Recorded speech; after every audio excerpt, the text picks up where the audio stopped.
Buenos días, viernes 22 de enero de 2010, estamos a las puertas de un nuevo fin de semana y agradecemos a ustedes que nos acompañen.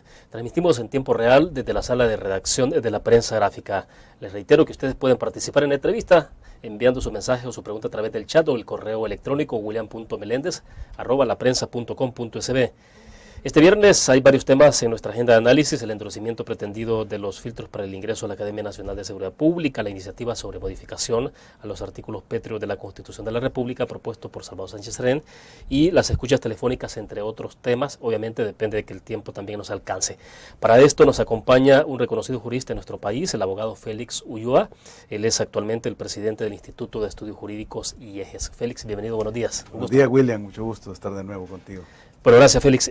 Para comenzar, el FMLN tiene, por lo visto, en sus objetivos, o al menos, si no es el FMLN, como lo han dicho algunos de manera particular, Salvador Sánchez Serén, en su calidad de miembro del FMLN, obviamente, la necesidad de empujar una modificación constitucional a los artículos pétreos de la Constitución, especialmente el 248. Eso tiene que ver con el sistema de gobierno, alternabilidad de la presidencia y formas de consulta. En principio, ¿cómo han entendido ustedes en IEGES esta? El Salvador Sánchez Serén no ha llamado, dice que no ha hecho ninguna propuesta, solo ha hecho un planteamiento, bueno, lo que sea. ¿Cómo lo entienden ustedes? Bueno, nosotros quizás hemos ido mucho más allá que Salvador Sánchez Serén, porque el IEGES sí ha presentado una propuesta, no recientemente, sino en 1991, de una reforma constitucional y la creación de una ley de consultas populares.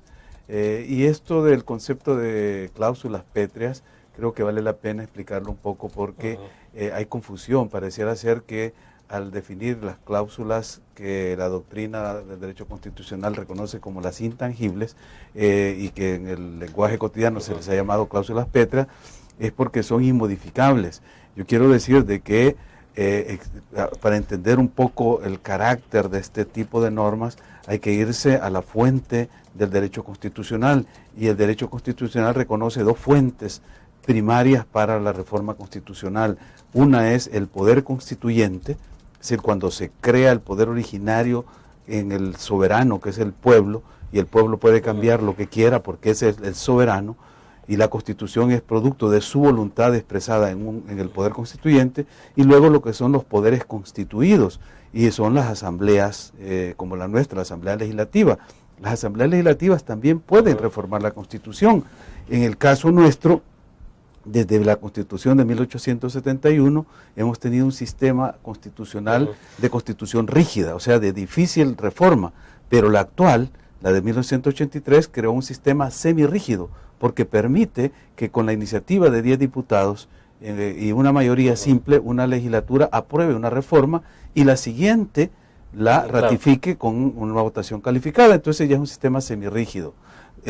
Cuando se crea un poder constituyente, aún las cláusulas pétreas pueden ser modificadas. Pero ¿cómo se crea un poder constituyente? Esa es la cuestión, porque no es que una asamblea aprueba y la otra ratifica. Ese sería el rol de los poderes constituidos. Entonces la propuesta que nosotros hemos hecho y que le hicimos hace ya muchos años, antes de que surgiera este debate, antes de que el FMLN estuviera en el gobierno, era de que se debería de crear un mecanismo mediante el cual se convocara una asamblea constituyente. Es decir, una asamblea, la actual, convocaría a una asamblea constituyente y diría cuáles son las reformas que se quieren adoptar. Y luego, mediante un mecanismo de consulta popular, establecer si hay o no hay voluntad del pueblo soberano constituido en poder constituyente para reformar esas cláusulas pétreas. Ahora, pero toda la discusión que ha generado, el revuelo que ha generado las declaraciones de Salvador Sánchez Serén, ¿a qué las atribuyes? Es decir, ¿qué es lo que en el fondo existe sobre esto? Porque, bueno, la experiencia que se tiene en Sudamérica, por ejemplo, el caso de Hugo Chávez, Ecuador, Bolivia, lo que se pretende hacer en Nicaragua, lo que se pretendía hacer, obviamente, en Honduras. Entonces, todo el mundo recuerda esas experiencias y dicen, bueno, aquí lo que se quiere es la perpetuidad en el poder a través de eliminar la alternancia. Creo que esa es la lectura actual, y es una lectura política, es una lectura dentro de la coyuntura que se crea por el tipo de reformas que se dan en varios países de Sudamérica y, como tú mencionas, la que se quiso implementar en Honduras, que a mí me tocó estar, contigo discutimos las elecciones hondureñas, claro, porque vimos de que en Honduras sí hay una ley de consultas populares. Y el error que había cometido el presidente Zelaya era convocar a esta consulta popular dentro del periodo de 180 días que estaba prohibido porque ya estaba señalada el día de las elecciones. Sí. Entonces por eso él le cambió el término consulta popular y lo llamó encuesta o lo que fuera. Pero volviendo al tema, hay una lectura política de reacción a lo que sería una reforma al sistema de la alternabilidad en la presidencia de la República. Recordemos que nuestra Constitución en eso, y no está en el 248, la alternabilidad de la presidencia es un punto de honor que incluso cuando se interrumpe da derecho al pueblo a la insurrección. El 248 lo que establece es el sistema político nuestro, y nuestro sistema político está definido en el artículo 85 como democrático, republicano y representativo. Es decir, aquí no podríamos tener un rey por una reforma constitucional, porque sería un régimen monárquico, pero si en un poder constituyente o poder originario decidimos volvernos monarquía y el pueblo lo decide y elige un rey, es válido. Es decir, y aunque esté prohibido en el artículo 248 actualmente, pero como digo, el soberano en última instancia es el pueblo. Y no hay constituciones eternas. Las constituciones generalmente responden a un momento histórico, político, económico de un país. La nuestra, la actual, fue elaborada en 1983, en los primeros años de la guerra civil, y que excluía una parte de la población. Entonces, ahora creo que es un momento para hacer una reforma, pero de manera tranquila y seguir con aprehensiones de carácter político. Perfecto, vamos a la pausa. Cuando regresemos quisiera saber si en el fondo lo que subsiste, el espíritu, digamos, porque una cosa es que cualquier modificación constitucional termine fortaleciendo un proceso democrático y otra es que lo debilite. Vamos a la pausa, volvemos.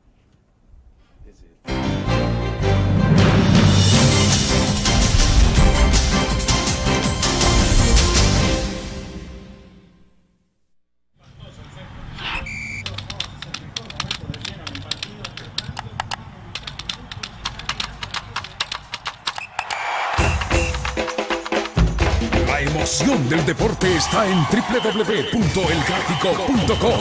Ingresa al nuevo escenario deportivo y descubrí toda la pasión del deporte. Fotos, videos, fichas y resultados de las mejores ligas del mundo. Elgráfico.com. Conectados por deporte. Learn. La revista más innovadora y moderna de todos los tiempos. Única en su estilo, creativa. Un espacio exclusivo y reservado de entretenimiento y diversión, llevada al máximo. Blur. Time Out, Movie, lo mejor de la cartelera. Art. Shopping, la guía de la moda. Go, viajes cortos fuera de la ciudad. Blur.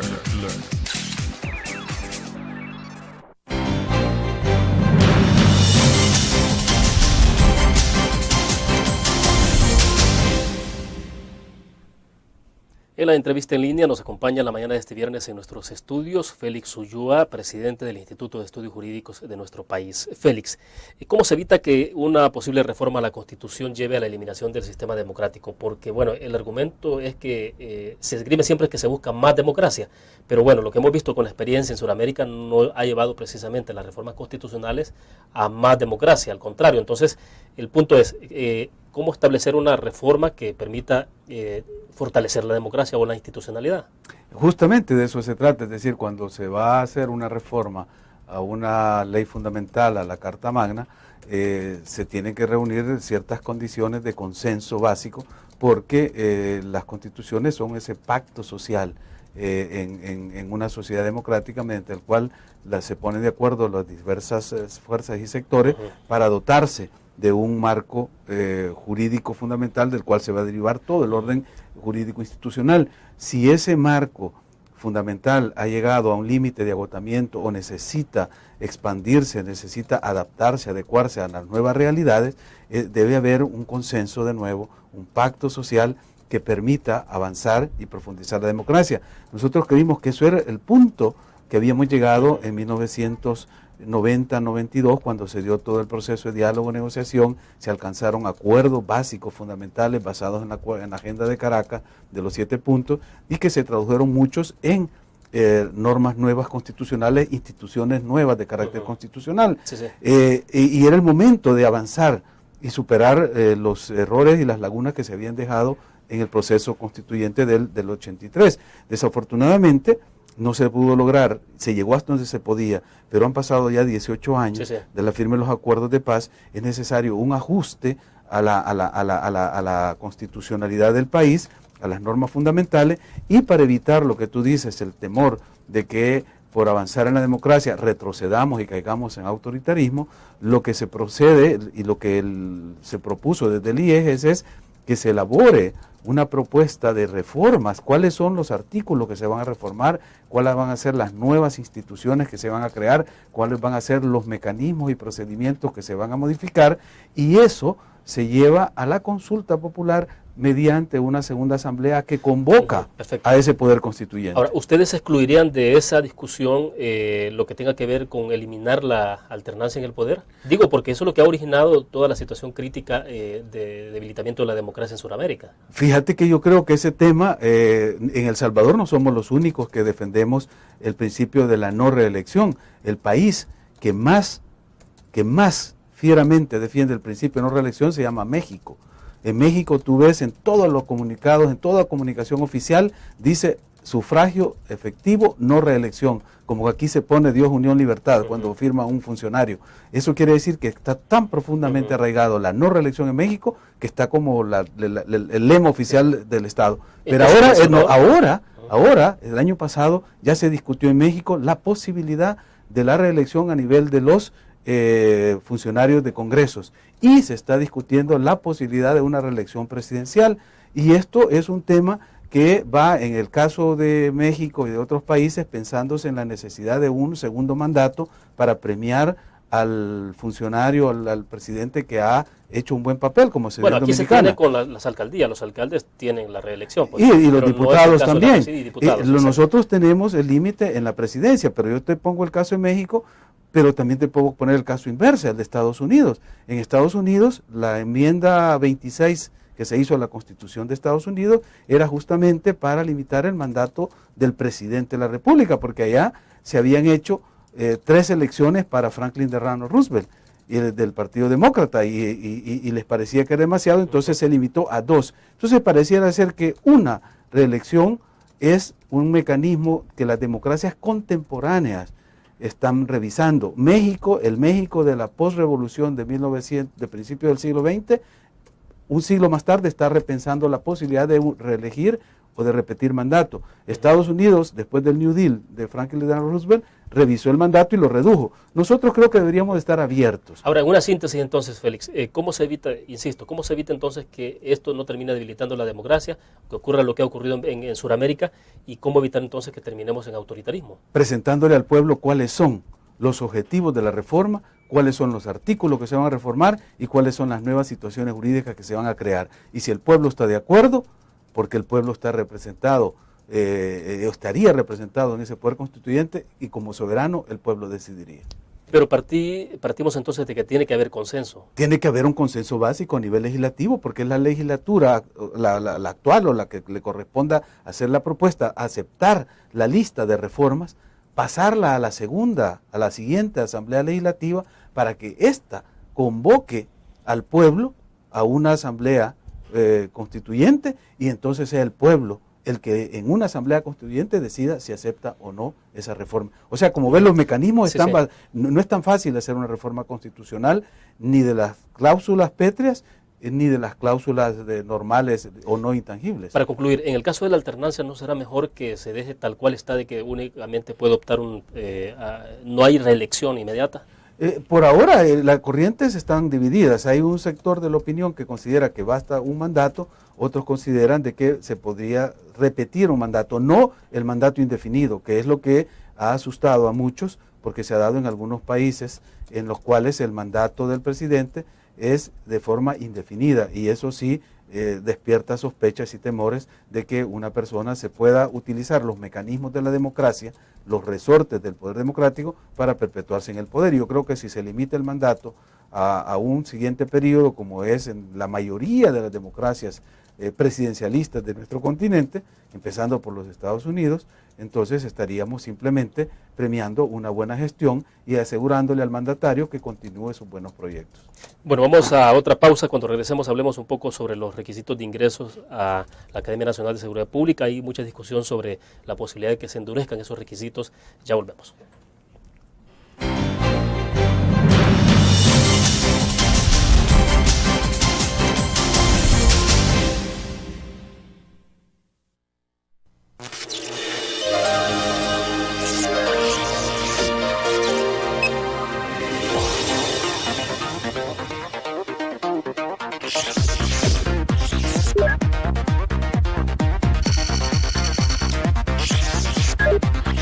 Estimulamos tus sentidos para que leas, veas, escuches e interactúes con la verdad. LPG Multimedia.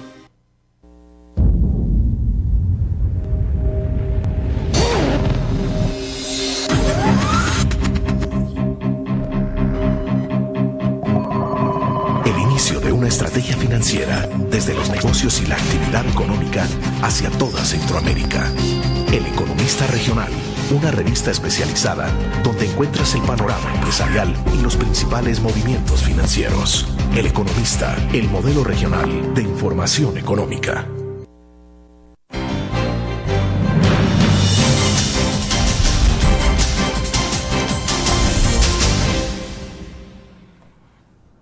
Bueno, la Academia Nacional de Seguridad Pública analiza endurecer los filtros para los aspirantes a policía. Félix, hay una declaración que se podría pedir, una declaración jurada del aspirante que diga si tiene familiares hasta el 4º grado de consanguinidad involucrados en pandillas o en otro tipo de hechos delincuenciales. Quisiera saber si esto raya con alguna violación a los derechos de las personas en términos constitucionales.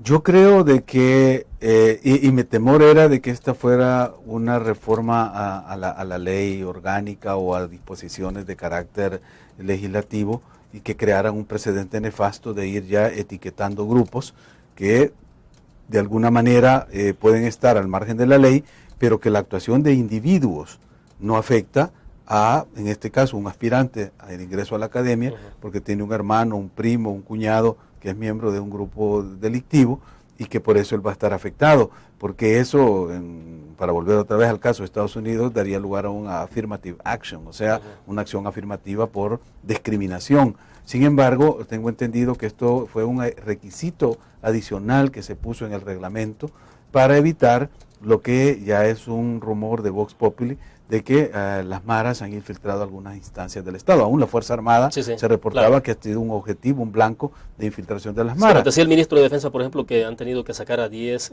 ya efectivos militares porque tienen por sus vinculaciones con las maras. Yo creo que debería hacerse un poco más amplia la visión de depuración, porque esto lo que tiene es, en el fondo y el espíritu, es un mecanismo de defensa y protección de la institución para garantizar su buen funcionamiento en servicio de la población, de la comunidad. Pero ¿cómo hacerlo? Porque vaya, con estos requisitos nuevos que se pretende instaurar en la Academia de Seguridad Pública, me imagino un caso, por ejemplo, hipotético. Una persona aspira, en el momento dice, no tengo ningún familiar vinculado con pandillas o en otros hechos delictivos, pero cuando ya está dentro de la policía, su pariente entonces cercano se involucra en esto, es decir, ¿cómo puede determinarse y cómo entonces lo van a excluir de eso? Sí, no, se dio, y justamente el caso de la revisión al reglamento se inició en vista de que uno de los alumnos que se iba a graduar se le detectó justamente su vinculación a estos grupos ilegales y se tuvo que detener el proceso de graduación,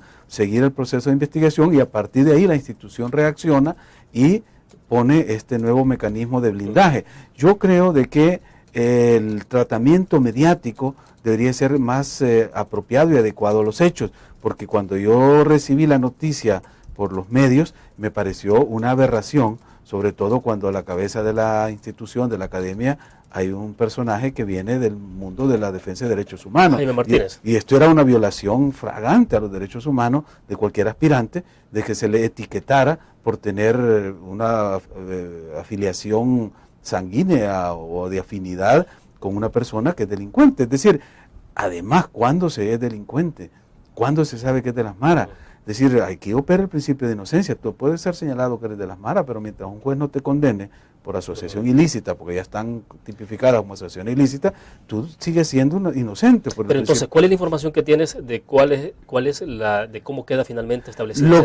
Porque el punto es si hay discriminación o no, y si eso puede entonces una persona irse a un amparo a la Corte Suprema de Justicia. Exactamente, y esa fue mi preocupación, cómo vamos a activar la justicia constitucional para defender los derechos inherentes a todo ciudadano, sus derechos humanos.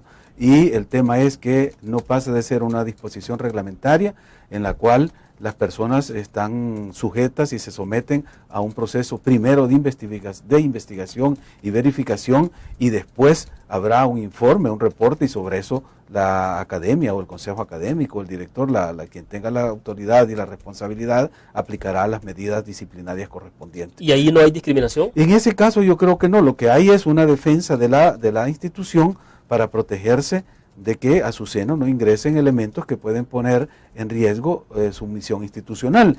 Y la afectación, para mí, y yo lo que veía grave repito, el tratamiento mediático, era que un aspirante no iba a poder ingresar por el hecho de que dijeran que tenía lazos de afinidad o de consanguinidad con miembros de pandilla. Eso era etiquetar, primero, a grupos sociales, y segundo, violar los derechos humanos fundamentales de un aspirante. Y eso sí era grave, pero hasta donde tengo entendido, simplemente es una disposición reglamentaria que lo que pretende es garantizar el buen funcionamiento de la institución, evitando el ingreso de personas que puedan llegar con propósitos malsanos. Entonces, bajo esa perspectiva, no tendría ningún impedimento de carácter legal lo que está haciendo la academia. Si alguien considerase, y en el instituto estamos abiertos a recibir cualquier denuncia, cualquier queja de cualquier persona que se sienta afectada, de solicitar la revisión reglamentaria, pero ya no tendríamos que irnos a instancias superiores, podríamos pedir esta misma revisión ante el consejo académico de la misma institución o las autoridades que les corresponda hacer la revisión del reglamento.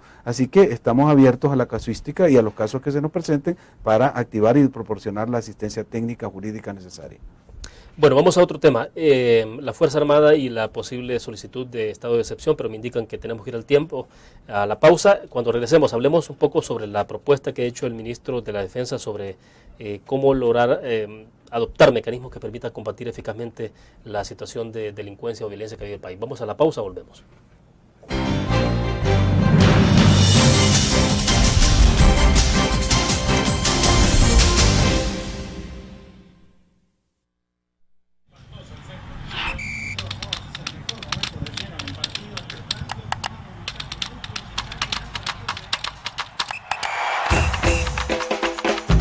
La emoción del deporte está en www.elgráfico.com. Ingresa al nuevo escenario deportivo y descubrí toda la pasión del deporte. Fotos, videos, fichas y resultados de las mejores ligas del mundo. Elgráfico.com. Conectados por deporte. Learn. La revista más innovadora y moderna de todos los tiempos. Única en su estilo, creativa. Un espacio exclusivo y reservado de entretenimiento y diversión, llevada al máximo. Learn. Time Out, Movie, lo mejor de la cartelera. Art. Shopping, la guía de la moda. Go, viajes cortos fuera de la ciudad. Blur.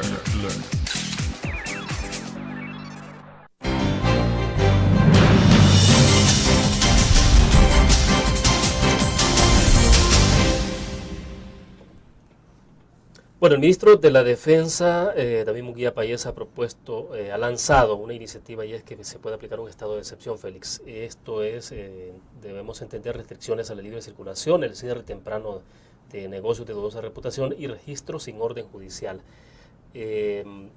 ¿Cómo se ve en términos jurídicos este planteamiento que está haciendo el ministro de la Defensa? Es decir, bueno, una cosa es la cuestión jurídica, el otro es también como los objetivos que ellos tienen para enfrentar esta situación de delincuencia. Bueno, mira, desde el principio, cuando el presidente de la República, en su calidad de comandante general de la Fuerza Armada, tomó la decisión de sacar a la Fuerza Armada para colaborar en las funciones de seguridad pública, la opinión generalizada era que se estaba poniendo a la institución armada a desempeñar un rol para el cual no estaba ni entrenada, ni capacitada, ni era su mandato constitucional. Sin embargo, frente a la crisis de seguridad que vive el país, la gente esperó que esta medida excepcional del presidente aliviara un poco el tema de la inseguridad. Ahora, ya con los meses y haciendo un balance, se ve que todavía no ha sido suficiente ni la capacidad operativa de la Fuerza Armada para reducir los altos niveles de criminalidad, ni el papel operativo de cómo se funciona a nivel nacional. Y habiendo identificado, como digamos, los centros neurálgicos de donde operan de mayor capacidad los grupos delincuenciales, el ministro ahora plantea que se decrete estado de excepción en esas regiones. Es posible jurídicamente decretar estados de excepción en partes del territorio, no en el territorio nacional. Recordemos que el estado de excepción es una medida, por eso se llama de excepción, una medida excepcional, valga la redundancia, que la contempla nuestra Constitución. En el artículo 29 dice, en casos de calamidad, de desastre, de terremotos, etcétera, se podrá decretar el estado de excepción. Sin embargo, y este es el pero mayor que yo veo y en el cual yo creo que la Asamblea Legislativa tiene la última palabra, decretar un estado de excepción para este efecto, es decir, que ciertos municipios o ciertas regiones del país, la Fuerza Armada tenga este papel, yo creo que estamos ya desnaturalizando no solo la medida del estado de excepción, sino el papel de la Fuerza Armada. Y hablando de las reformas constitucionales, recordemos que uno de los efectos de la reforma constitucional del proceso de negociación en 1991-92 era poner a la Fuerza Armada, colocarla en su rol constitucional, retirándole una serie de funciones y atribuciones que se le había dado en 1983. Ahora se le estaría exactamente, lo que se le estaría dando es algunas de las funciones que se le quitaron en aquella época. Entonces, esto es casi como retroceder.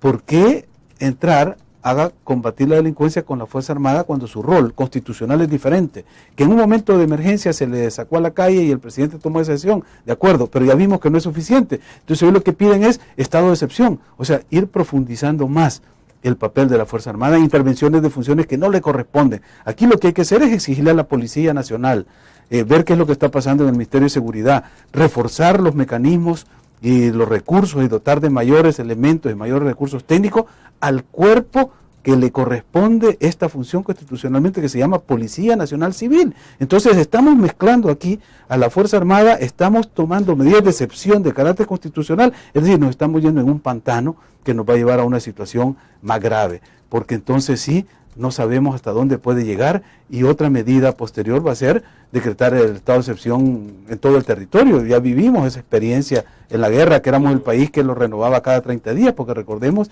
que estos estados de excepción tienen que ser renovados periódicamente por la Asamblea. Ahora, ¿la Fuerza Armada debería regresar a los cuarteles entonces y reforzar más la Policía Nacional Civil? Ya se vio una situación de excepcionalidad, eso está claro. Totalmente claro, y se pensó que con la salida de la Fuerza Armada y un poco de entrenamiento que se les dio en materia de seguridad y respeto de derechos humanos, unos cursos muy superficiales, iba a ser suficiente, pero vemos que no responde. Entonces es mejor utilizar el mecanismo, el instrumento idóneo que tiene el Estado, que se llama la Policía Nacional Civil, reforzarla, dotarla de recursos, utilizar, acordémonos, yo no sé si tú conoces el plan que sacó el PNUD el año pasado, que es sobre el tema de seguridad, donde ellos hablan y nos ponen, es decir, es un trabajo enorme, multidisciplinario, donde ponen el tema de la seguridad como tema central para el país y donde analizan cuál es el rol de la policía en el combate a la delincuencia, es decir, el trabajo de prevención, el trabajo de coacción y el trabajo de investigación,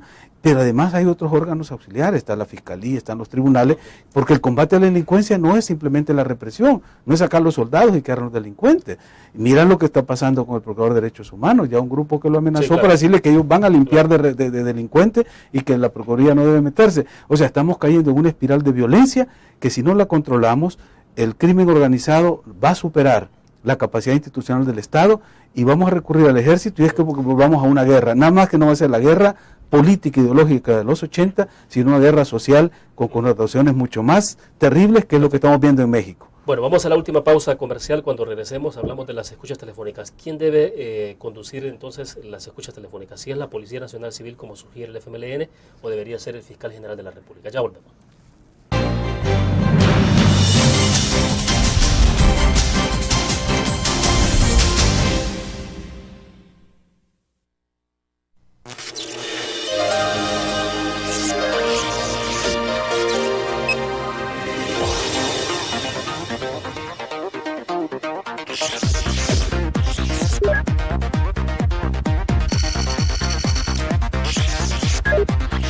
Estimulamos tus sentidos para que leas, veas, escuches e interactúes con la verdad. LPG Multimedia.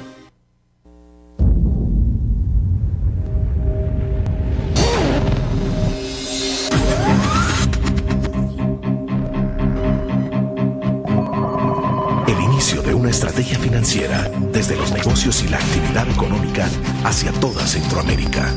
El Economista Regional, una revista especializada donde encuentras el panorama empresarial y los principales movimientos financieros. El Economista, el modelo regional de información económica.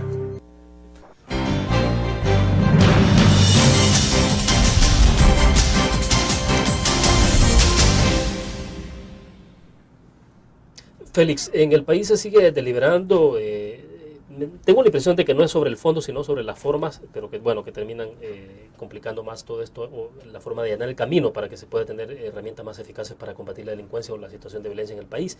Y es, por ejemplo, la discusión que se abrió en la Asamblea Legislativa sobre, el FMLN dice que las escuchas deben estar en manos del director de la policía o la Policía Nacional Civil, mientras los otros partidos dicen de que debe ser en la Fiscalía. Cuando uno revisa las experiencias de algunos países en América Latina, la mayoría está bajo jurisdicción de la Fiscalía General.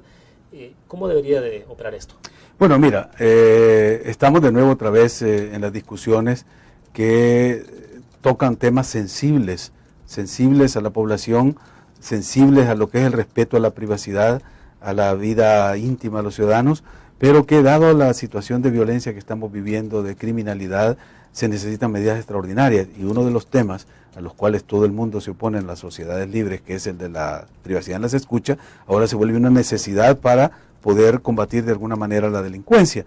En este tema yo creo que se debería de desideologizar la discusión y ver que la colaboración interinstitucional es la mejor garantía para salir exitoso en este combate a la delincuencia por esta vía. Yo creo de que la titularidad en la persecución del delito por constitución, por mandato constitucional, le corresponde a la Fiscalía. La policía como órgano auxiliar puede colaborar. Ahora, técnicamente, ¿dónde está la capacidad instalada para poder dar cumplimiento a esta tarea?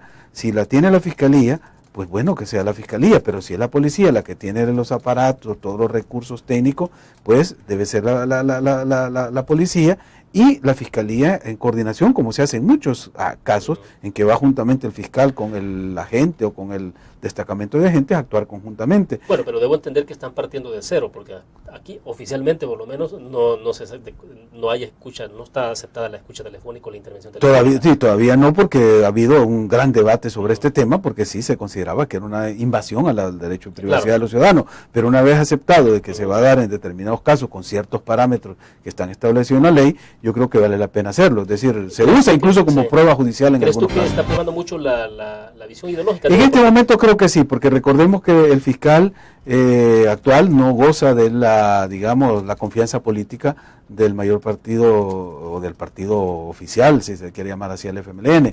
Y por su parte, en la policía hay una confianza casi absoluta de que va a haber un tratamiento político adecuado, porque el temor es también que esta medida, que tiene como finalidad el combate a la delincuencia, sea utilizada con otros fines. Y fines que no solo son de tipo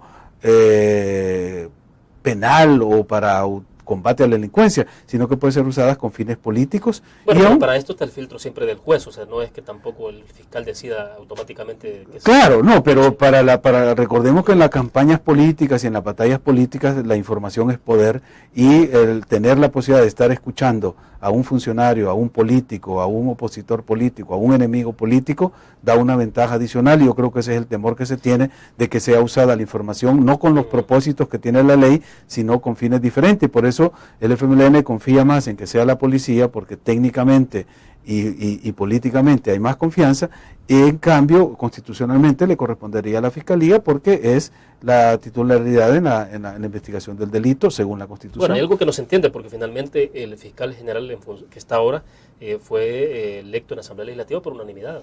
Claro, votaron por él, después de varios acuerdos y arreglos políticos que todos conocemos, pero el fondo no es si es la persona, si es el fiscal Romeo Barahona o es el comisionado Carlos Asensio los que van a tener, porque si es la institución a la que se va a delegar, hoy está el comisionado Asensio, mañana puede estar otra persona, hoy está el fiscal, claro. Otro, es a cuál de las instituciones se le da, y la oferta que han hecho otras naciones, como el caso de Estados Unidos, de dar recursos y asistencia técnica, debería aprovecharse para que la institución que esté más calificada para recibir y manejar esos recursos y hacer el mejor uso de esa información para combatir el delito, sea la destinataria de esta tarea y de este mandato legislativo. Ahora, en principio, entonces, para cerrar, sí, la medida en sí es... La medida en sí vale siempre y cuando los parámetros estén bien establecidos en la ley y la institución adecuada para manejar este tema es la que tenga mejor capacidad instalada y sobre todo partiendo de un criterio de colaboración interinstitucional, porque el peor enemigo que puede tener este combate contra la delincuencia es la división, el divorcio o la competencia entre instituciones, del negarse unas a otras a colaborar por celos profesionales o por diferencias políticas. Aquí tenemos que tener claro que el objetivo es la seguridad del pueblo salvadoreño. Bueno, perfecto. Se nos fue el tiempo, Félix. Te agradezco que haya compartido. Muy gracias, William, siempre a la orden. Bueno, terminamos de esta forma la entrevista en línea. Nos vemos el próximo lunes a las 8:15 de la mañana. Que usted descanse durante el fin de semana. Buenos días.